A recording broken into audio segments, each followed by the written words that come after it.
Solution number 1, find the derivative of x square minus 2। Function क्या है? F of x कितना दिया हुआ है? X square minus 2।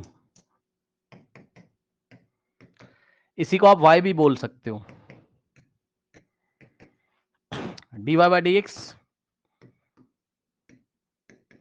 X square का 2x माइनस 2 का 0, dy by d x 2x minus 0 2x। ठीक, अब सुनो, at x is equal to 10 उसने पूछा है ना? तो अब हम निकालेंगे क्या? dy by d x bracket at x is equal to 10, मतलब dy बाई डी एक्स में जहां जहां x आ रहा था 10 रखेंगे, सो 2 इंटू एक्स, एक्स की जगह 10 रखेंगे और आंसर आ गया कितना? 20। कोई डाउट है? जल्दी से बोलो भैया, कोई डाउट है? बोलो बोलो बोलो बोलो, कोई डाउट है? नहीं। Meaning number 1, dy by d x at x is equals to 10 is 20 means dy by dx is equals to 20 cross multiplication. ये सब नहीं करना है, येलो कलर से जो कर रहा हूं ये मत करके आ जाना एग्जाम में भैया। क्रॉस मल्टीप्लीकेशन, आंसर यहीं पे खत्म। क्रॉस मल्टीप्लीकेशन तो dy is equals to 20 times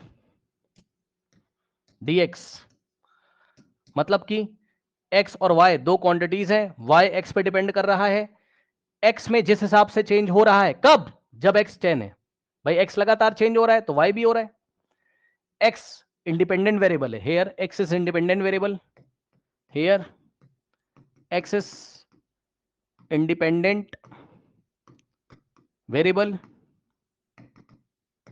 मतलब x की वैल्यू कुछ भी लेते जाओ और y x पे डिपेंड कर रहा है, y depends on x, x की वैल्यू कुछ भी लेते जाओ y बदलता जाएगा, सो y depends on x, y is dependent variable, dependent variable यानी कि x के चेंज होने पर y चेंज होगा, तो जिस टाइम x चेंज होते होते 10 हो जाता है उस टाइम x में जितना चेंज आ रहा होगा उसका 20 टाइम्स चेंज y में आ रहा होगा। Yes, instantaneous rate of change of y with respect to x is 20 at x is equals to 10। ये मीनिंग नंबर 1 है। मीनिंग नंबर 2, फंक्शन क्या था? बोलो, फंक्शन क्या था? x स्क्वायर माइनस 2, ये फंक्शन था। फंक्शन का ग्राफ देखिए बन गया, ये x एक्सेस है, ये y दिख रहा है, ये x एक्सेस है, ये y एक्सेस है, फंक्शन का ग्राफ ऐसे आ रहा है। अब ये आपको उसमें पीडीएफ में नहीं मिल पाएगा, ये आपको, क्योंकि मैंने गूगल पे खोला, ये पीडीएफ पे नहीं मिल पाएगा आपको, तो आपको नोट आउट करना हो तो नोट क्या करना है बस मैं समझा रहा हूं। Meaning number 2 is x square minus 2, तो डी बाई डी कितना आया था? At x is equals to 10 20 आया था, तो means slope of the tangent d by d क्या बताता है? Slope of the tangent at x is equals to 10 is 20। मतलब इस ग्राफ में अगर एक्स इज इक्वल्स टू 10 पे चले जाओ आप, तो एक्स इज इक्वल्स टू 10 कहां आ रहा है? यहां कहीं आ रहा है, तो ये ग्राफ ऐसे फैलता चला जाएगा, मतलब ऐसा कुछ आएगा। ग्राफ तो आपने देख लिया, अब यहीं पे बता देता हूं, रुक जाओ, ग्राफ तो आपने देख लिया, यहीं बता देता हूं।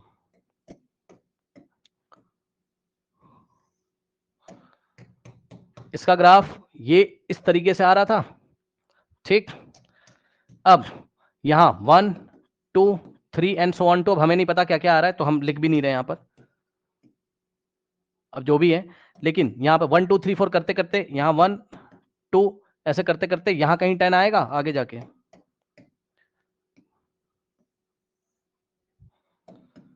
यहां कहीं आगे 10 आएगा आगे जाके, तो जहां पे 10 आएगा उस पॉइंट पे टेंजेंट का स्लोप कितना है?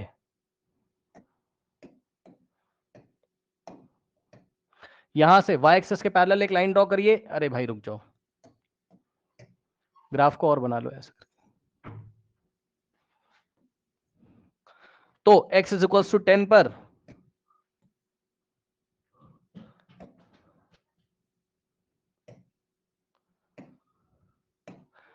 इस पॉइंट पे एक टेंजेंट ड्रॉ किया जाएगा,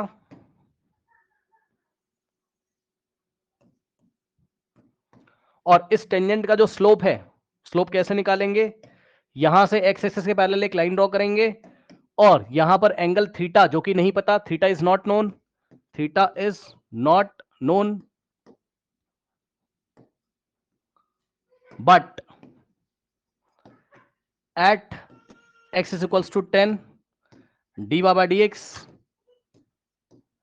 at x is equals to 10 is equals to 20 means slope is 20. Slope of the tangent drawn at x is equals to 10 is equals to 20. खत्म. ये दूसरा मीनिंग है, चेक कर लो. यही मतलब होता है, हर एक ग्राफ का एक ग्राफ होता है, हर एक फंक्शन का एक ग्राफ होता है.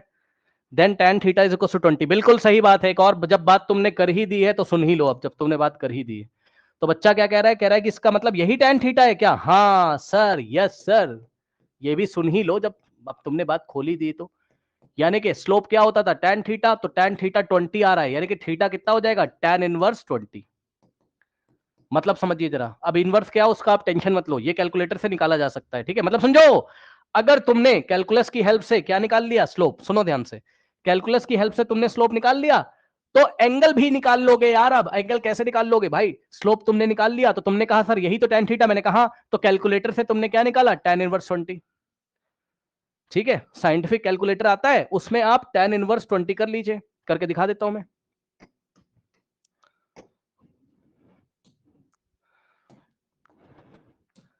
tan इनवर्स 20 तो एंगल पता चल जाएगा थीटा. चेक कर लो, लीव दिस साइड.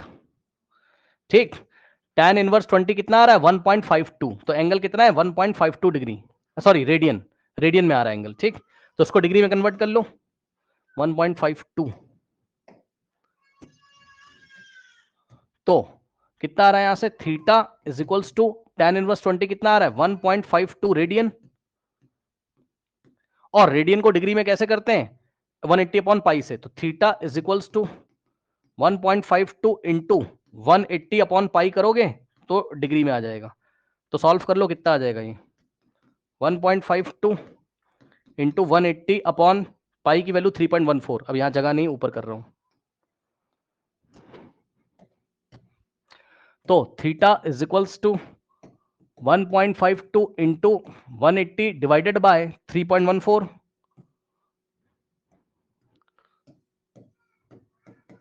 सॉल्व कर लीजिए, आंसर आ जाएगा 1.52 इंटू 180 273.6 डिवाइडेड बाय 3.14. 87.13 डिग्री, लगभग अप्रोक्सीमेटली इक्वल टू 87 डिग्री. तो ये एंगल कितना है 87 डिग्री. चेक कर लो, ये पूरा मीनिंग होता है. अब आपको ये सब करने की जरूरत नहीं है, लेकिन आपको सारी कहानी पता होनी चाहिए कि बैक एंड पे क्या चल रहा है. क्या होता है, फंक्शन का ग्राफ होता है, उस जिस पॉइंट पे आपने डेरिवेटिव निकाला है, यानी कि dy by dx at x is equal to 10, उसके दो मीनिंग होते हैं. एक तो ये वाला, और दूसरा ये कि x इज इक्वल टू 10 पे स्लोप कितना है 20 है. x इज इक्वल टू 10 पे स्लोप 20 है. 20 स्लोप होने का मतलब है tan थीटा ही 20 है. तो थीटा क्या होगा tan इनवर्स 20. जैसे ही tan इनवर्स 20 करोगे, कैलकुलेटर से करना है, तुम नहीं निकाल पाओगे. तो tan इनवर्स 20 करोगे तो आपका क्या आ जाएगा, थीटा आएगा रेडियन में. रेडियन को डिग्री में करने के लिए 180 अपॉन पाई कर दीजिएगा. जो भी एंगल आएगा डिग्री में, आपको अंदाजा लग जाएगा कि एंगल यहां पर कितना है. करेक्ट. तो ये डिफरेंशिएशन का पूरा मतलब होता है. इतने दिनों से यही करा रहा था मैं, आज मैंने आपको बता दिया एनसीईआरटी की हेल्प से. लेकिन वहां तक पहुंचने दोगे तब तो बताऊंगा ना भैया.